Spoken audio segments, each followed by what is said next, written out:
All right, let's talk about something we all know way too well, that feeling of being tired of being tired. Today, we're going to break down how you can generate real, sustainable energy. And it all starts with understanding the truth about our favorite drink. So let's just dive right into a question you've probably asked yourself 100 times. Does this scene sound familiar? You've had your morning cup, maybe another one mid-morning, and you're already eyeing the coffee pot for that afternoon hit. But that deep down exhaustion, it's still there, just kind of lurking under the surface. So what is really going on? And this is the single biggest idea you need to get your head around. We think of caffeine as fuel, right? But it's not. It's really more like a temporary patch. It's just a way to silence the alarm bells your body is desperately trying to ring. It doesn't put any gas in your tank. It just slaps a piece of tape over the empty light. I want you to think of every single cup of coffee as a short-term loan of alertness. And yeah, it feels great in the moment, but that loan always has to be repaid, and it's always repaid with interest. That interest comes in the form of that inevitable, awful crash, which just leaves you even more tired than before, and you guessed it, reaching for another loan. Okay, so how does this whole neurological loan actually work? Let's geek out for a second and look at the science of what's happening inside your brain every time you take a sip. It really all boils down to one key chemical. All day long, as you're working, thinking, moving, your brain is producing this substance called adenosine. The easiest way to think of it is as sleep pressure. The more of it that builds up, the sleepier you feel. It's your body's natural, healthy signal that it's time to rest and recharge. And boom, here is the trap laid out perfectly. You feel tired because adenosine is building up. So you drink coffee. The caffeine molecules rush in and they literally sit in the parking spots, the receptors, that adenosine wants, so you feel alert. But here's the catch. All that adenosine is still there, just piling up, waiting. When the caffeine finally wears off, all that sleep pressure hits you like a tidal wave. That's the crash.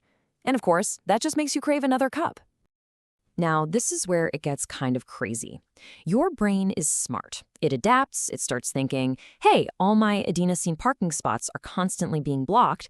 I guess I'd better build more. So it does. And this means you now need even more caffeine just to block all those new receptors and get back to that same baseline feeling of just not tired. You're not enhancing your performance anymore, you're just fighting off withdrawal. But here is the good news.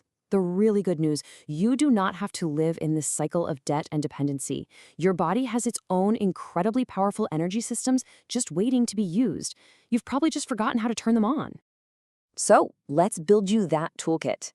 I'm going to walk you through 7 practical, science-backed protocols that can help you fix your internal systems and unlock that consistent, stable energy that you're supposed to have.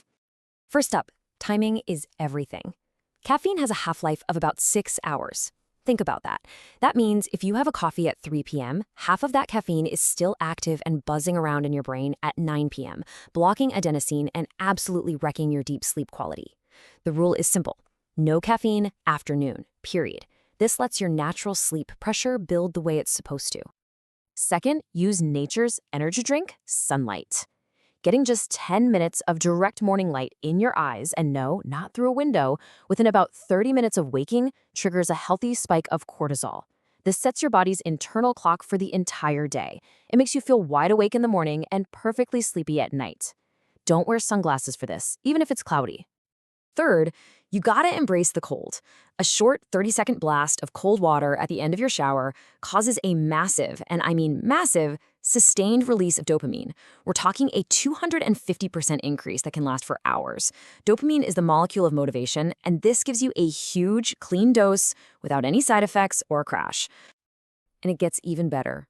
That exact same blast of cold water skyrockets your norepinephrine levels by over 500%.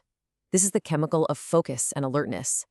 The two of them together create this powerful, natural stimulant effect that honestly just blows a cup of coffee out of the water. But where do these amazing chemicals come from?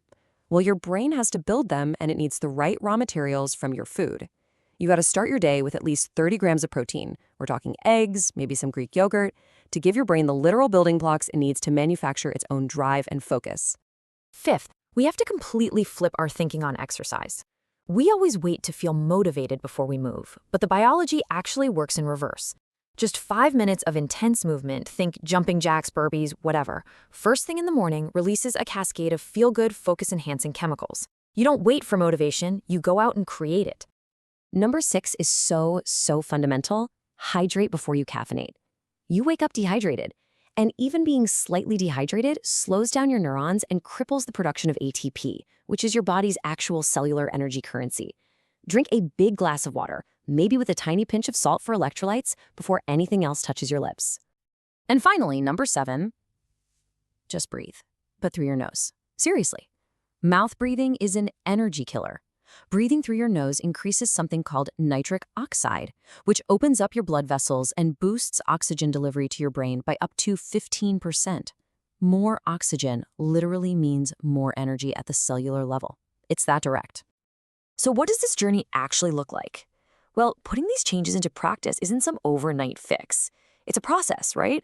You're letting your body heal and recalibrate its own systems. So let's walk through a realistic timeline of what you can expect. Okay, week 1 can be brutal. I'm not gonna lie. You'll feel the withdrawal as your body screams for the caffeine it's used to. But hang in there, because by week 2, things really start to turn around as your sleep quality dramatically improves. In week 3, you'll start noticing you're waking up feeling genuinely refreshed.